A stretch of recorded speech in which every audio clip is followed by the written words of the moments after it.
Welcome to On Deck. So after the Braves took the first place position in the National League East, they picked up a series win over the Phillies. However, most Braves fans would tell you that it could have been a sweep. In Game 2 of the series, Luke Jackson inherited a one-run lead in a situation that has been all too familiar. Those last 3 outs really are the hardest ones to get.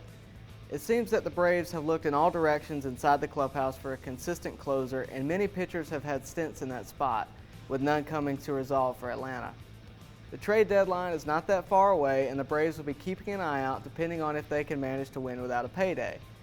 But what if they could do something that wouldn't affect them in a major financial loss? What if they traded Inciarte? Since May 10, 2019, the Braves have been on a tear. With a record of 23-9, they have been MLB's team to watch. Since the addition of rated rookie Austin Riley, the Braves offense hasn't needed much help. If they were to make a trade, it would be for relief pitching. The lineup shift changed the Braves season around and is a huge reason they are in first place right now. So I pose the question again. What if they traded Inciarte? I know, it's a hard pill to swallow.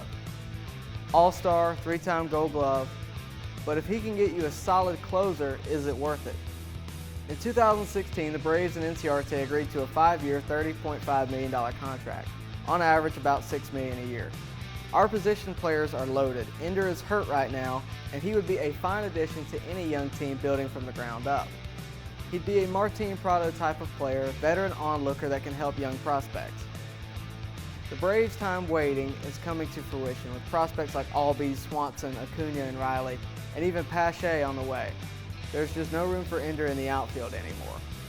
I know what you're saying. We'll put him as a bench player.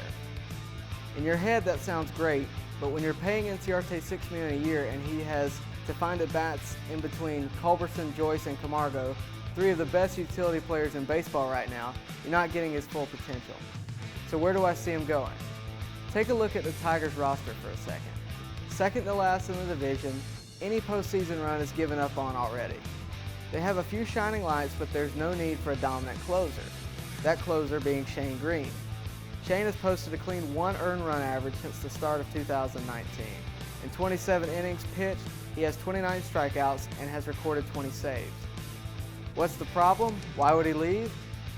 The lack of save opportunities he has been given by the Tigers offense. That goes away the moment he becomes an Atlanta Brave. The Braves bullpen instantly becomes more dependable. The Tigers now have a veteran to continue to build around, and the Braves are geared up with a full deck of cards for the postseason.